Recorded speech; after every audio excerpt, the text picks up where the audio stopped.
A second chance at life is the ultimate fantasy. But for ordinary salaryman Takeru Kamishiro, it was a terrifying ultimatum. He was suddenly ripped from his boring, clockwork existence, standing before a cosmic entity who told him he had already died in the real world. His only choice was rebirth on the dying planet of Medeus, tasked with saving its constantly collapsing civilizations. The problem? He was given virtually no combat skills. No hero's sword, no fighting experience, just overwhelming raw magic power he couldn't control, and an odd team to search for materials. He arrived utterly alone, financially ruined, and immediately facing starvation. This was a high-stakes survival game, where the world's salvation, or his own demise, hinged entirely on him learning to scavenge quickly. The cosmic entity wasted no time on pleasantries, getting straight to the point about Takeru's new role as the world's reluctant messiah. After processing the shocking news of his death, Takeru, recalling his mundane previous life, settled on his new priority, a desirable companion. He politely requested a cute companion. The god, amused by the simplicity of the wish, simply assured him he would encounter many desirable partners on his journey. Equipped with maxed-out mana reserves, automatic global language translation, and an infinitely large storage bag, a glorified grocery tote, really, Takeru was unceremoniously dumped into a dense, unknown forest. He looked around at the towering trees and the alien sky, quickly realizing the divine intervention hadn't provided a roadmap, only the raw, often confusing tools he needed to figure out his own survival. Upon awakening, Takeru's immediate thought was, naturally, food. He remembered his single, crucial cheat skill, the search magic. Excitedly, he tried to activate the spell, but it failed completely. He felt a deep surge of shame and frustration, realizing that magic in this world wasn't intuitive. It required an unexpected, almost bureaucratic step. He had to scrawl the Japanese command in the dirt to make it work. As the spell activated, the world was instantly transformed. Holographic icons indicating rare materials lit up everything around him, even the weeds and pebbles. He systematically differentiated the symbols, learning the hidden language of the gatherer. Clovers meant herbs, diamonds meant minerals, and hearts symbolized life energy. The first high-value item he scanned was Moonite grass, listed as a rare B-rank material. Takeru had been reborn not as a warrior, but as a master scavenger, and he embraced his new role instantly. He resolved to become the greatest gatherer merchant Medeus had ever seen, if only to afford a decent meal. Takeru spent hours tirelessly filling his infinite storage bag with every marked item he could find, quickly amassing an unbelievable haul of high-quality goods. He made his way to Tormi village, and, introducing himself as a traveling merchant, encountered the curious village guard Marlowe. At the general store, the shopkeeper was instantly stunned, not by Takeru's awkward height, but by the sheer overwhelming quality and volume of his inventory. Takeru, who had only been gathering for a few hours, received 300,000 raves for his collection, an equivalent of roughly $20,000 US. He had gone from disposable salaryman to unexpectedly rich commodity broker in a single afternoon. The shopkeeper, assuming Takeru was a legendary specialist, immediately tasked him with a perilous mission: retrieve rare Misral ore from a remote mountain. That night, at the inn, he received a small but shocking dose of reality. The inn had no public baths. Only nobility could afford that luxury.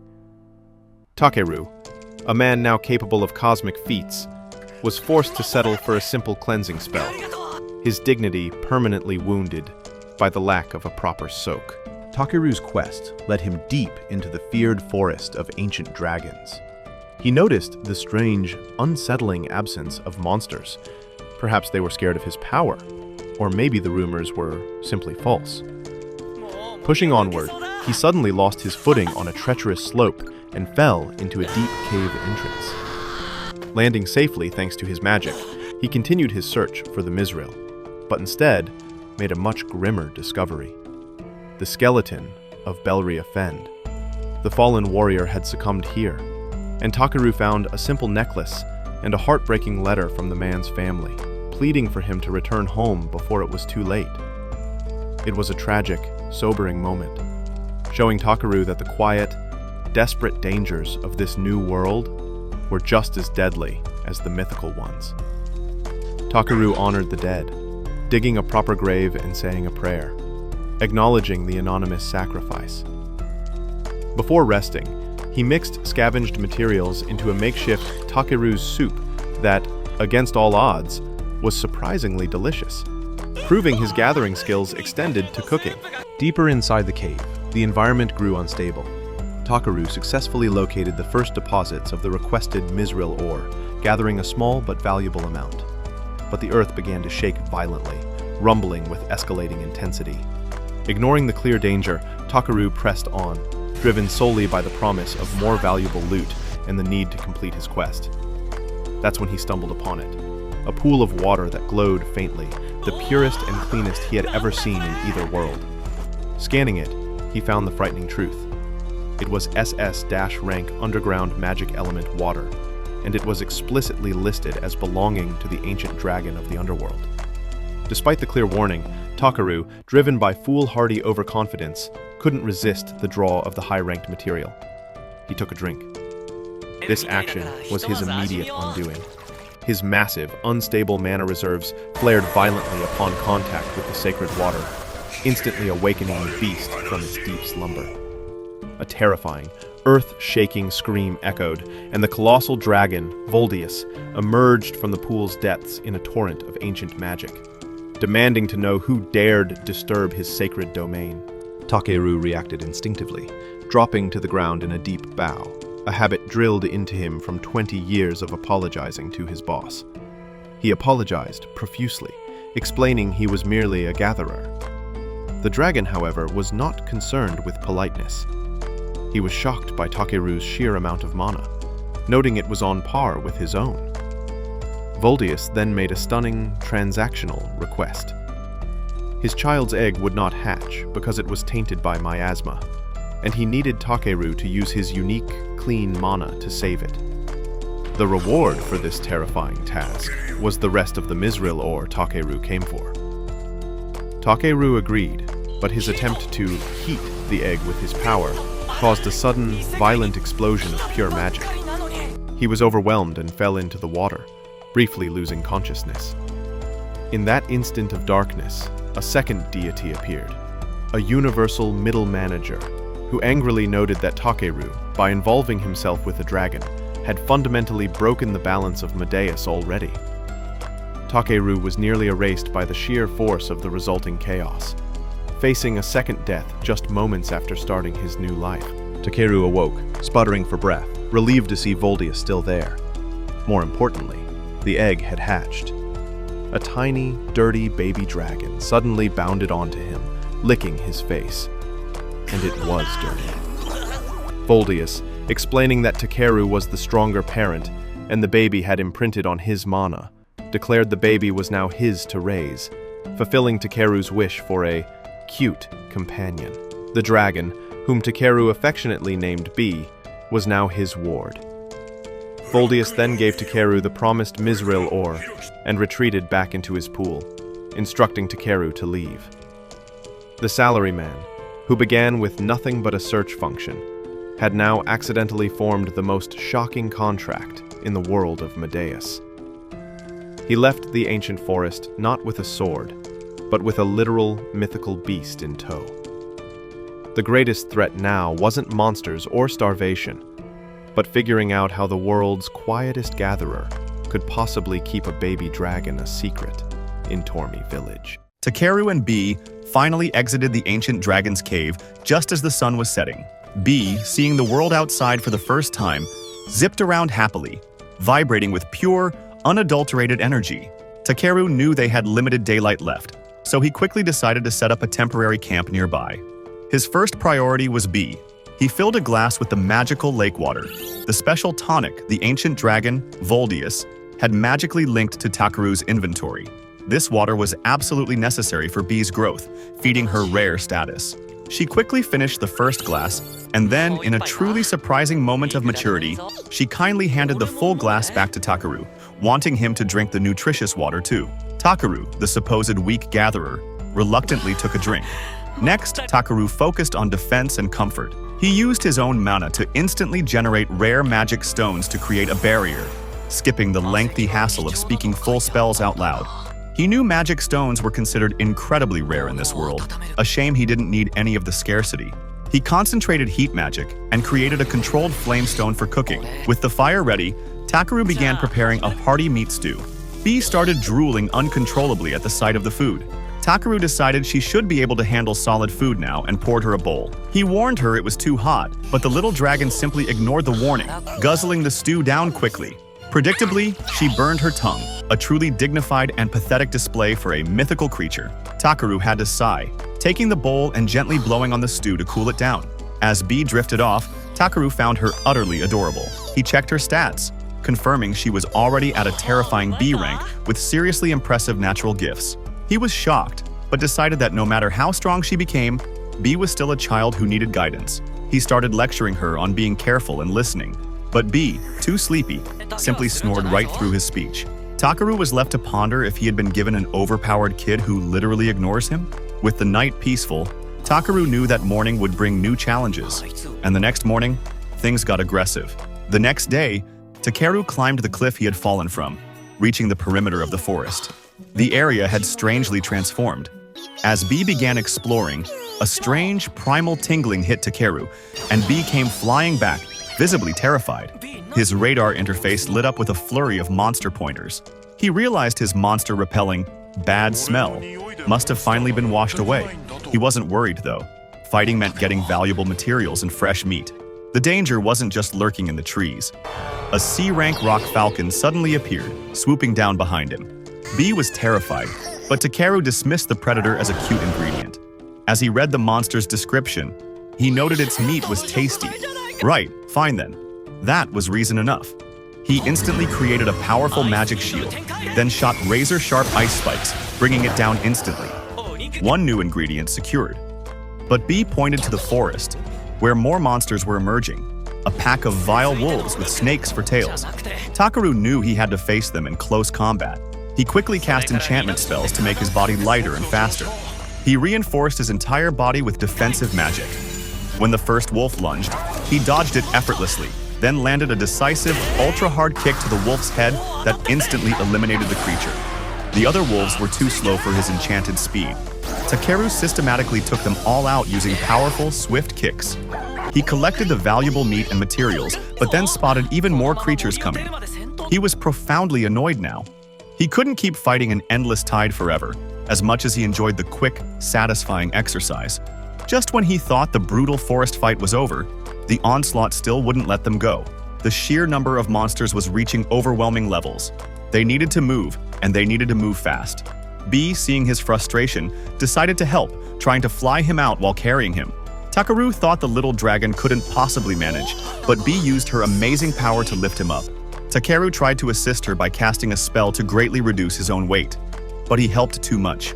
B was completely unprepared for the sudden drop in load and suddenly shot high up into the sky, surprising both of them with her speed. Takeru panicked, screaming that she was flying too high, and the startled B instantly dropped him. He started screaming as he plummeted back toward the ground, but thankfully, the dense trees acted as a giant, soft cushion, saving his life. B immediately zipped down after him, covering his face with frantic apologies and licks. Takeru was low-key, annoyed by her antics, but as he stood up, he realized they had flown completely clear of the forest. He thanked her, but begged her to hold back a little next time, emphasizing that he was merely a fragile human. B, not understanding those complicated words, just hugged him tightly in reassurance, accidentally breaking a couple of his ribs in the process. They had escaped the creatures, but the next discovery would be even more ridiculous. As they resumed their journey, Takeru waved a random branch he'd found, claiming it was the branch of the legendary sleeping Yggdrasil that embodied the world. B knew the secret. She breathed a cloud of stinky gas that instantly transformed the tiny branch into a magnificent staff. Takeru was shocked, a gatherer with a wizard staff. How utterly inconvenient for his disguise. His thoughts were cut short by a loud, monstrous roar. Following B, he found her circling a tree near a ragged, exhausted female elf. The monster roar was her stomach. She hadn't eaten in 3 days. Takeru couldn't believe the sound was coming from her. He handed her his water bottle, which she emptied immediately. The water helped, but didn't ease her hunger, so Takeru offered her his lunchbox. She greedily devoured the food, shooting a hyper beam of joy and saying the food was heaven. Takeru was taken aback. Elves shouldn't behave so utterly uncivilized. He tried to temper her praise, telling her the food only tasted good because she had been starving. Takeru started roasting her, asking how she possibly ran out of food, adding that even a complete beginner would carry a lunchbox. The elf got pissed and moved to quarrel with him, but Takeru immediately backed off because she simply stunk. He confessed he thought elves smelled like peppermint and strawberries, not fresh manure. The elf was furious, saying she couldn't bathe while camping. She ran off, thanking him for the food, but lectured him for mocking someone who had just helped him. Takeru was left utterly disappointed after his first encounter with an elf. This world apparently offered no elegant fantasy races. Anyway, he regrouped and exited the area. B spotted a magnificent carriage pulled by a unicorn from over a mile away. The merchant driving it, Porin, invited him to ride along to the Tormy village, asking if he was a wizard because of the staff. Takeru nervously replied that he was just a humble gatherer, which Porin found impressive since gathering experts were rare. The whole family, Eliza, Yunnan, and Kane, checked him out. Takeru tried to scare the kids by joking about being a bandit. The boy simply laughed, saying he couldn't be bad because the magic crystal bell hadn't rung. It rings when a bad person is nearby. Takeru was deeply impressed by the simple, effective security idea. He introduced himself. The family was incredibly friendly, saying they always help each other out. Takeru found them almost too trusting for their own good. They had no idea who was really riding with them. Later, B started making noises from under Takeru's coat. Takeru nervously let her out, warning her not to bite. The kids were smitten, but the parents were shocked. Dragons are incredibly rare. Porin asked if Takeru was a dragon knight, but Takeru explained he just found and hatched the egg, which was even more shocking to them. That night, Takeru set up a magic stone barrier, but the family put their full trust in B instead of the stones. Takeru was low-key disappointed. When Eliza prepared dinner, Takeru asked to cook instead. He pulled utensils and ingredients from his magic bag, which was yet another surprise, and prepared a massive, delicious meal. The taste amazed everyone. Porin started crying because he was bored to death of eating dried meat every single day. He declared Takeru a magician, not of power, but the magician of taste. They all laughed and celebrated. For Takeru, who used to eat dinner completely by himself on Earth, having company while eating was a truly great feeling. It begs the question, how long can a gatherer with an SS rank dragon and god-tier magic keep his weak cover? What do you think will be the next shocking revelation of Takeru's hidden power? Let me know in the comments below. And that's it for this time. The next morning, Takeru started his day, predictably, by maintaining his tools before the traveling merchant and his wife prepared to leave. After they arrived on the outskirts of Tormy village, Takeru offered his polite thanks, and the merchant reciprocated. A simple, wholesome transaction. The village guard, however, revealed the merchant's secret. The man only showed up seasonally, spending winters in the major cities. Takeru, recalling the merchant's constant sad expression, simply assumed business was bad this season. Good thing he didn't have to worry about such peasant issues, right? He casually reflected on his own god-tier cheat skill, a blessing from the gods that let him gather anything. He really was living the easy life, entirely oblivious to the fact that his easy life was about to cause an international incident. His priority now? Getting paid. He headed straight to Jerome the collector's shop to sell his latest haul, including the mithril ore Jerome had requested. Jerome, the collector, was about to have the worst day of his professional career. Takeru, the genius, had just casually mixed in some mithril magic ore with the regular haul just to see what happened. Jerome's face went pale. After a lot of dramatic gasping and deliberation, he dropped the atomic bomb. This wasn't just valuable ore. It was a legendary object that only existed in fairy tales. Takeru, ever the dedicated actor, played surprised, but inside he was just confirming that his gathering skills were, indeed, completely broken. Then came the true catastrophe. Jerome confessed that the sheer quantity Takeru had collected was enough to give him more power than all the magic stones the country possessed combined. This wasn't a sale. It was practically economic sabotage. Takeru, with a straight face, chalked it up to being lucky.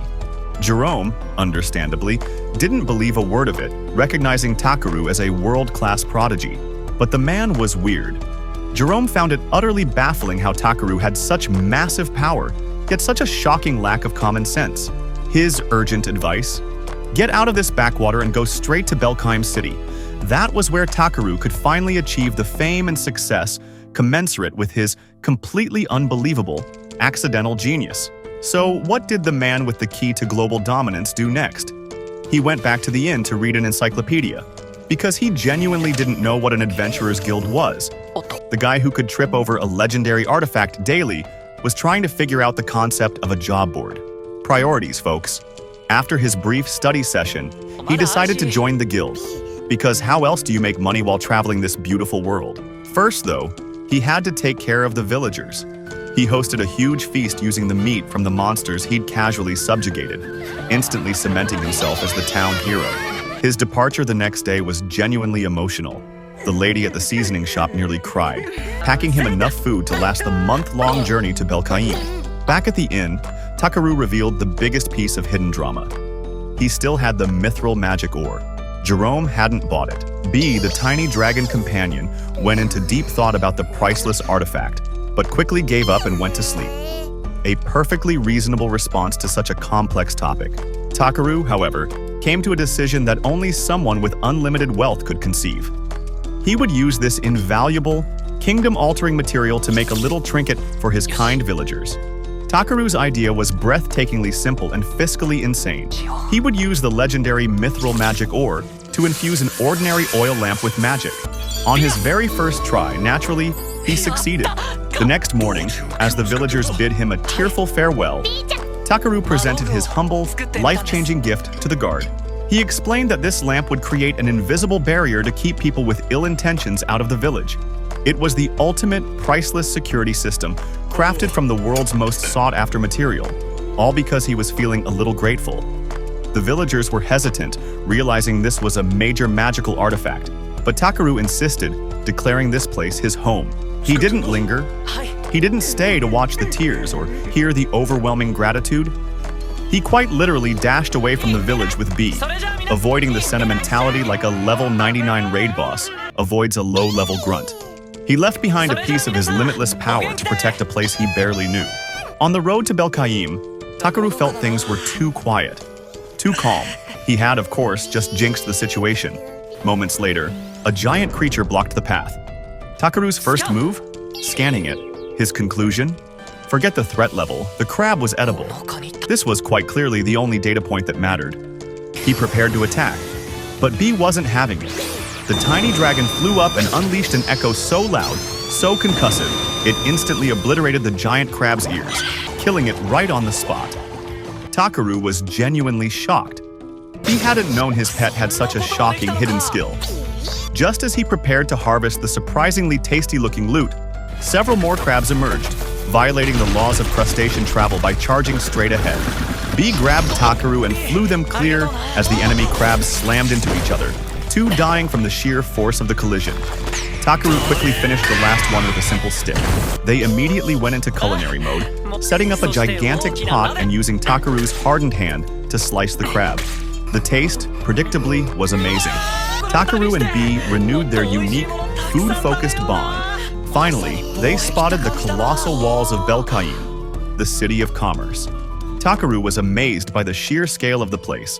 Noting the biggest adventurers guild in the kingdom was inside, he joined the massive security queue, using magic to disguise his massive, resource-stuffed inventory as a regular backpack, because no one needs to know how much priceless loot is actually in there.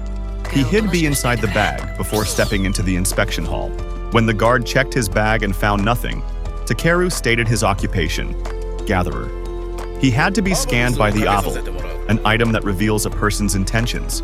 This was Takeru's moment of truth. Would his divine cheat skills be exposed? Takeru quickly scanned the Aval back and was relieved. His own stats were completely average, and he registered as blue, meaning utterly harmless. The gods, it seemed, were kind enough to hide the fact that he was basically a walking cheat code. The guard, however, did notice one tiny thing. The Dragon's Blessing. Takeru introduced B, explaining he was a pet, a gift from the dragon.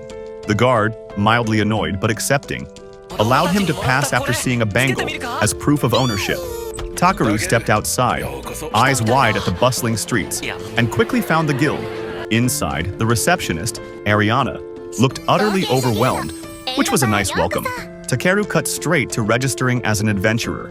When asked for proof of fighting experience, he listed the monsters he defeated and then produced the ultimate proof, the giant crab he had killed earlier. The sight terrified Ariana, who immediately ran, alerting the other adventurers. One of the veterans scanned Takeru, confirming the blue status, harmless. But when Takeru explained his intent, that he was there to register, and then he was going to eat the crab, the entire guild went silent. They were shocked. They hadn't even known the crabs were edible. That one nonchalant statement revealed more about his overpowered nature than any epic battle ever could. He then introduced B, and the sight of a dragon as a pet officially stunned the hardened adventurers into absolute silence. Takeru, smugly satisfied with the impression he'd made, accepted his Rank F Adventurer's badge. He and B bumped tags, the oblivious overpowered gatherer and his secretly destructive dragon, ready for the next chapter. Takeru now makes the difficult visit to the family of Belria Fend. He carefully informed them that he had found the young man's belongings deep in the woods outside of Tormi village. We see a brief flashback that reveals Belria had initially ventured out to get medicine for his sick father. Takeru, being the poster child for good deeds, asks if he can perform a favor for the grieving family. Before leaving the slums, Takeru used his imitation healing magic to cure Belria's father. Takeru proceeds to visit the guild shop to sell a mountain of resources: 8 epera leaves, 6 polyvent roots, and 20 each of ruri mushrooms and akani mushrooms. The shopkeeper confirms that clients have been thrilled with the quality of his work. Here, the guild receptionist intercepts him, stating there have been many requests for his services. Takeru politely declines, insisting he will only accept a small handful of F-rank jobs. He needs to keep a low profile after all. His long-awaited reward was a moment of peace. Takeru finally went to take a bath, which he had wanted since he arrived. The bath water was initially filthy, but he was able to purify it instantly using his powerful Clean spell. Here, he ran into Clay, the Dragon King of Honor, who complained his old wounds were acting up again. Clay asked if Takeru could use healing magic, noting he had heard rumors that Takeru had used such magic on Belria's father in the slums. Takeru nonchalantly replied he just mimicked what he had seen before. Clay quickly remarked that Takeru could have made a mountain of gold if he had charged, but Takeru said he didn't want to upset professional doctors who work for a living, because that's a completely normal reason. Clay informed Takeru he was now eligible to rank up, but Takeru refused, thinking to himself that a higher rank would only cause trouble and interrupt his peaceful life. Clay called him unselfish, but Takeru retorted that he desperately wanted a sharp pair of scissors, so he wasn't that unselfish. Clay lectured him on learning some common sense. This conversation was repeated moments later when the shopkeeper echoed the rank-up suggestion, which Takeru firmly rejected. The peace was shattered almost instantly. A soldier burst in, exclaiming that a goblin attack was inbound.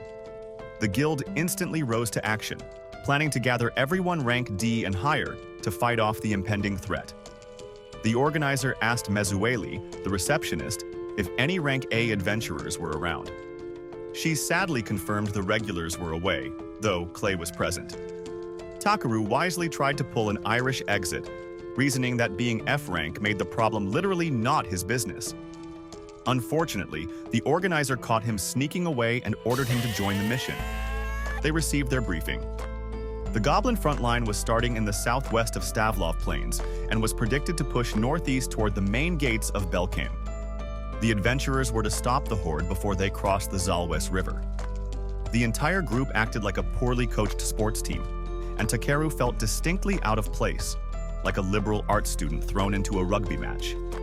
2 adventurers near him, Diego and Oraldo, quickly told him to stay out of their way, confirming his low F-rank status. Just then, the guildmaster, Rodor, commended Takeru for the high praises he'd been getting from the appraiser. He even complimented Takeru for withstanding his intimidation, calling it noteworthy. Rodor stated that while Takeru was F rank, he could protect himself, and told him to protect those around him too. Mezueli apologized for Rodor's aggressive behavior and exclaimed that she could use basic healing skills, encouraging Takeru that they should both do their best. Mezueli and Takeru were stationed on a cliffside medic camp. Mezueli was scared shitless and freaking out. Takeru tried to calm her down, knowing her panic would only cause more trouble later. He reassured her that it was natural to be afraid and encouraged her to focus on healing the wounded. Clay showed up, surprisingly not on the front lines. He noticed Takeru speaking so passionately and chuckled, but Takeru claimed he was just trying to ensure nothing became troublesome later. Clay admitted he was stuck back here because his old wounds were flaring up. Takeru asked if the back wounds he noticed at the bathhouse were the cause. Clay immediately became defensive, asking if Takeru was going to shame him for receiving wounds on his back, a sign of running away. Takeru claimed, with a shocking display of empathy, that those wounds could have just as easily been from protecting someone. He concluded that Clay was still alive and could continue to keep protecting others. Clay was clearly moved by the defense. A horn suddenly sounded, signaling the arrival of the Goblin army.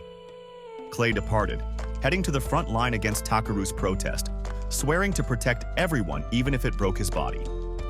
Takeru muttered under his breath, "You can't protect anyone if you break your body." Mezueli echoed the sentiment. Takeru finally conceded that this was definitely not the time to try and avoid trouble. Takeru pulled out his tree dress staff, instantly deployed a powerful barrier around the medic camp, and ran after Clay, enhanced with his speed and hardening magic. On the battlefield, adventurers were already getting overwhelmed. Takeru launched an assault, knocking out several goblins with a single punch. B also joined the fray. In addition to her previous hyper voice attack, she took out a large chunk of the trash mobs with a Pikachu-style thunderbolt. She can learn 2 more moves now. The adventurers debriefed Takeru, saying a high-rank species called a Goblin Sergeant had shown up, and Clay had been separated while retreating. They found Clay holding his own but being pushed back. B came to the rescue with another perfectly timed thunderbolt. Clay ordered Takeru to leave, but Takeru proved his point by tapping Clay on his back wound, causing him excruciating pain. Takeru stated they should fall back and regroup, and that B and him would fight as well. Clay, worried that the Goblin Sergeant would catch up, put on a strong front, stating Takeru should live. Takeru asked if the scar on Clay's back held any important memories. Clay stated it was just a reminder of his foolishness, an annoyance.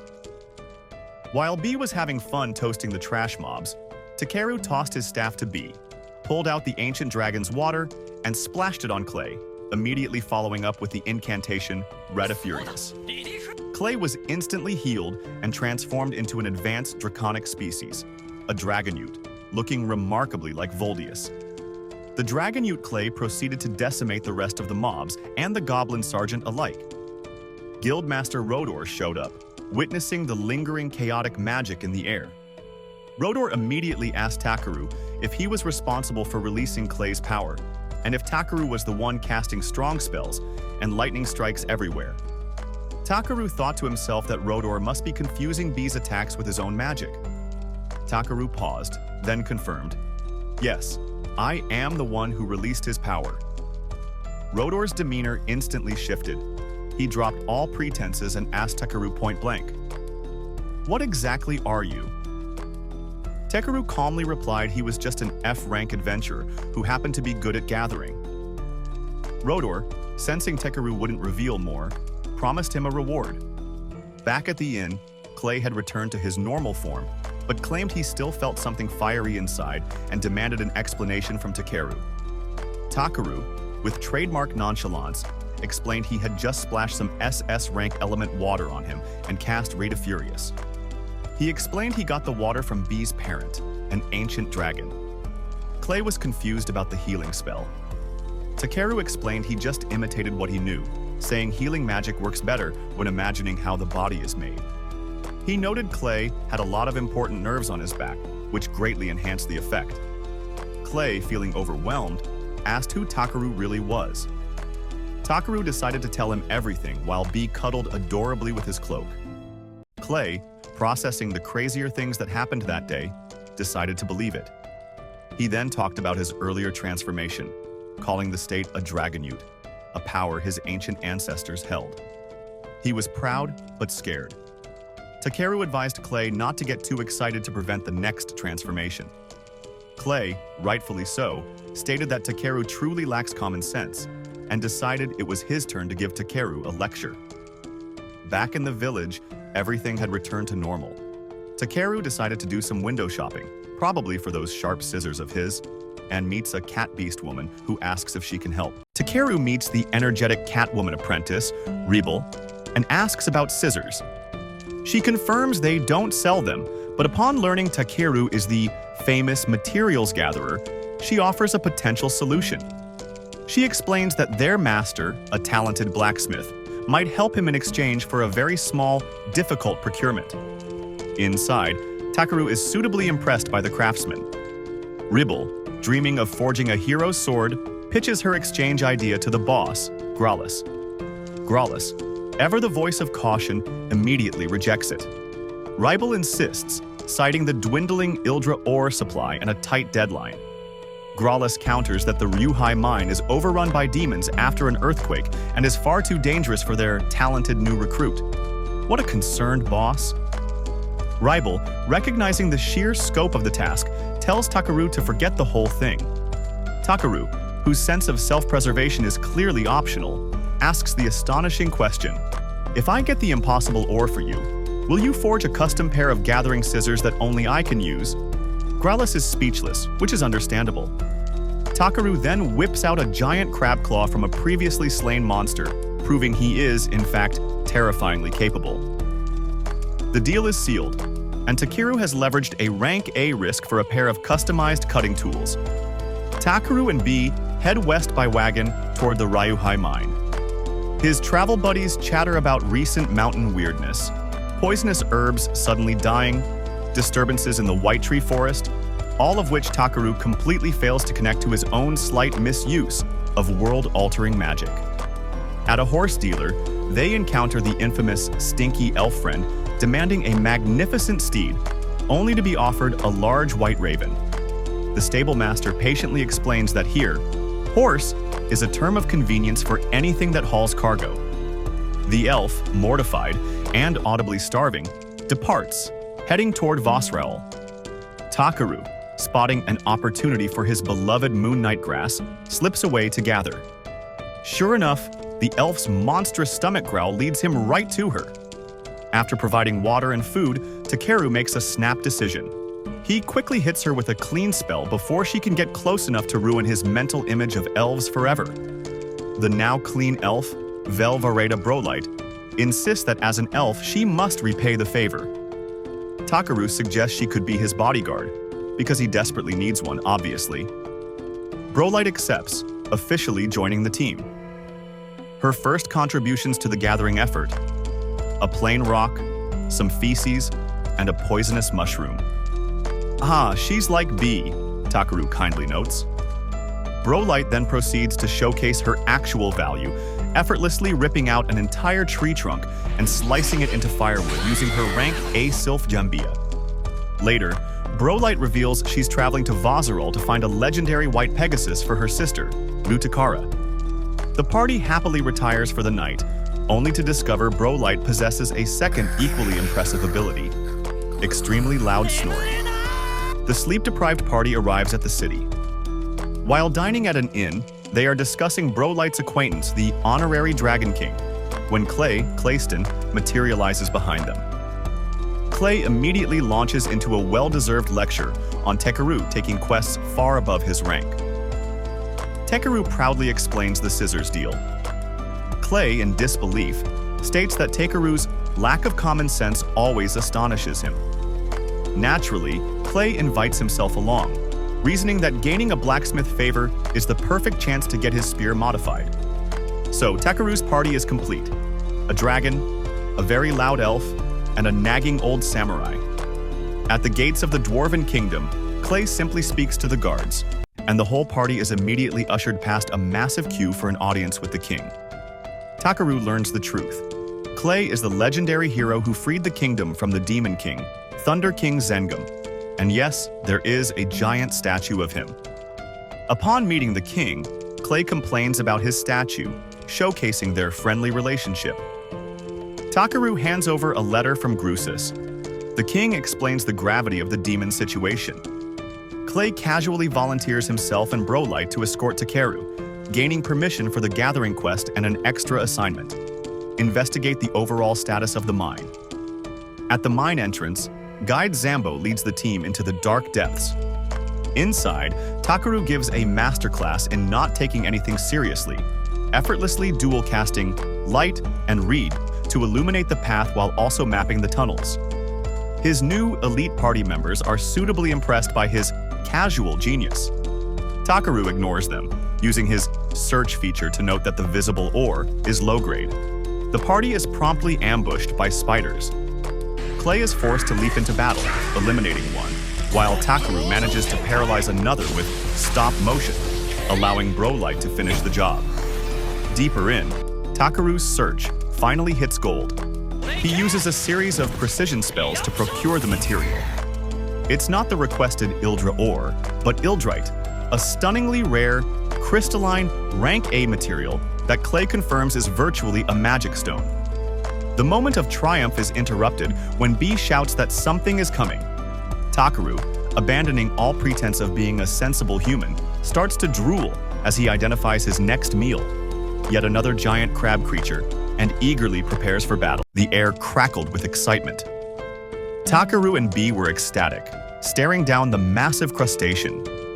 It was the Trango Crab, a ferocious rank A monster, as Clay frantically yelled. The crab struck first.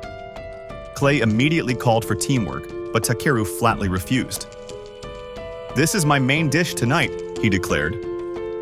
He ordered B to provide cover, but with one major rule: no fire or lightning magic.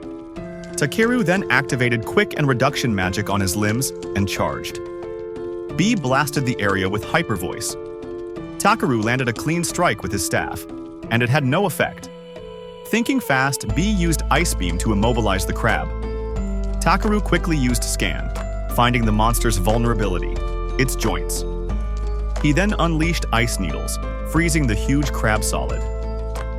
Clay immediately demanded an explanation for the solo attack. Takeru revealed his culinary logic. If we use tainted weapons, the crab might be inedible. Surprised they planned to eat it, Clay voiced his professional concern, arguing that his inability to fight made him a poor bodyguard. Takeru simply said he was used to fighting crab monsters. Clay conceded Takeru's magic was well suited, but emphasized the importance of trust and teamwork in battle. Takeru apologized, and Clay was placated. With the demon vanquished and Zambo ecstatic about a found mineral vein, Takeru realized the magnitude of his power. He understood what the celestial being meant. A single drop can cause many ripples. As Brolight called for them to head back, Takeru hoped his changes would be positive ones. Reporting to the king's chambers, Takeru gave his account. Zambo vouched for the results and asked Takeru to present the demon. Takeru obliged, dropping the massive crab in the throne room. The king was impressed, calling it a terrifying creature and a worthy deed. Takeru requested his reward, the crab itself. Brolight pointed out they also received 3 million rave each, but Takeru was too focused on the dishes he'd cook and forging his new scissors from the crab's shell. Brolight was rewarded with the majestic steed she'd been seeking for her sister. Clay received a splendid brand new spear. Brolight departed to deliver the steed to her sister, stating her great debt to Takeru, who insisted they were even, given his prized crab. With a final goodbye, Clay noted their carriage had arrived, and they headed back to the guild. They were met by Ariana, who asked if Takeru and Clayston had teamed up. Takeru began to object, but Clay quickly intervened, claiming they had formed a temporary team. Clay side-eyed Takeru, explaining it was good to have someone keep an eye on Takeru's crazy antics. Takeru took mild offense but was happy for his new companion. After discussion, the new party was officially named the Azure-Black Brigade. Takeru finally delivered the high-purity Ildrite to Grazus and Ribble. The blacksmith duo was overjoyed, tearfully thanking him. They hadn't seen this much high-quality Ildrite in 120 years. Takeru was pleased, taking pride in being a gatherer. Ribble worried about how to pay for the high quality, but Takeru waved him off. They owed him the scissors. They were even. He told the duo to focus on making a stellar sword for the upcoming showcase. Half a month later, Wade arrived with a summons from Lord Belmonent, the territorial lord of Belkame. Takeru immediately feared trouble and feigned a stomachache. Wade assured him the noble was pleasant, and Takeru reluctantly opened the letter. The lord wished to bestow honors upon Takeru and Clay for their battlefield efforts and invited the newly formed team to the estate. Takeru was suspicious, believing honors was a ruse to ask for something. Clay joked the lord just wanted to see the young dragon, sending Takeru into a panic that they'd take B away. Wade assured him the lord had no such authority. Clay vowed that if the lord tried anything, they'd walk out of the city. Takeru brightened. Then let's go get some monster meat cuisine. They departed in a noble's carriage. Clay noted that an invitation to a lord's mansion was an adventurer's dream. Their backing meant a huge increase in credibility. At the magnificent estate, they were greeted by Raymond, the butler. A young girl, Lady Thierese, ran down the stairs and instantly claimed B as her own. Takeru's refusal astonished her. He knelt and asked why she felt entitled. She explained that her butler, Bernard, told her to take an adamant stance against disobedient adventurers. Realizing the culprit, Takeru apologized and gently explained that B was part of his family. Lady Thierese realized B understood her and apologized for her demand, making up with the dragon.